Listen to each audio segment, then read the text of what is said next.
Je tiens à remercier et à féliciter Promote pour l'organisation de cette foire et de nous donner la possibilité de présenter des entreprises avec un lien avec la Suisse.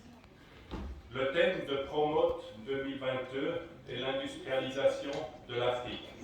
L'éducation et la formation constituent un aspect clé dans cette industrialisation. Notre journée suisse se penche surtout sur l'éducation et la jeunesse. Permettez-moi d'abord de dire quelques mots sur mon pays, la Suisse, qui est bien connu pour ses montres, son chocolat, ses montagnes et aussi pour Roger Federer. Mais la Suisse est plus que cela. La Suisse est un pays dont l'économie est basée sur la haute technologie et l'innovation. Derrière cela, il y a un modèle d'éducation réussi. Dans notre petit pays, il y a 10 millions d'habitants et 12 universités. Cela signifie qu'une université pour 700 000 habitants. Comment la Suisse parvient-elle à avoir un indice aussi élevé en matière de technologie et d'innovation avec seulement 12 universités et un pourcentage d'étudiants universitaires inférieur à 20%? L'un des secrets de ce fait s'appelle la formation en alternance ou, comme on l'appelle en Suisse, la formation professionnelle ou l'apprentissage. En Suisse, les 2/3 des jeunes optent pour la formation professionnelle initiale à la fin de la scolarité obligatoire à 15 ou à 16 ans. Seuls 20% optent pour le lycée et les études consécutives dans une université. Les jeunes apprentis commencent à travailler 3 ou 4 jours par semaine dans une entreprise et suivent des cours spécifiques dans une école professionnelle 1 ou 2 jours par semaine pendant les 3 ou 4 années que dure leur apprentissage. Après les examens finaux, ils reçoivent un diplôme de capacité professionnelle et ils seront éligibles au marché du travail.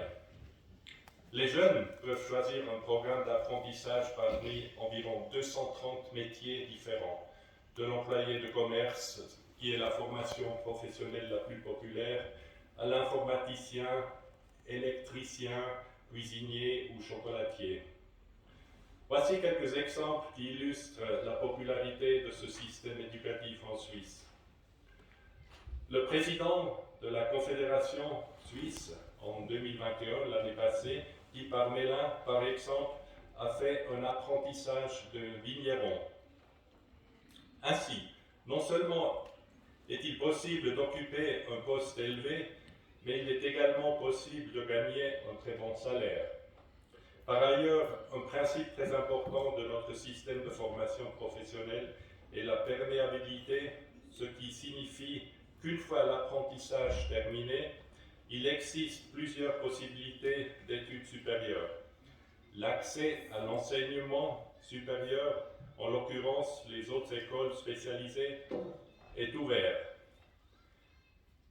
C'est ainsi que se caractérise le système suisse. Il est important de souligner qu'il s'agit du résultat d'un modèle qui existe depuis plusieurs siècles.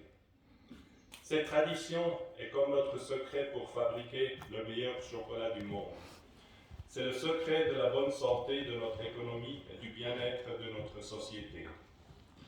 Il permet à chacun d'obtenir un emploi décent avec un salaire décent qui correspond à ses capacités et à ses intérêts.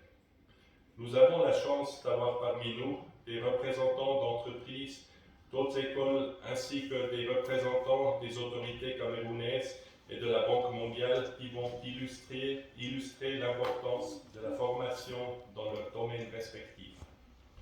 Pour terminer, permettez-moi de jeter un regard sur votre pays, le Cameroun, un pays avec toutes les préconditions pour un bon développement économique.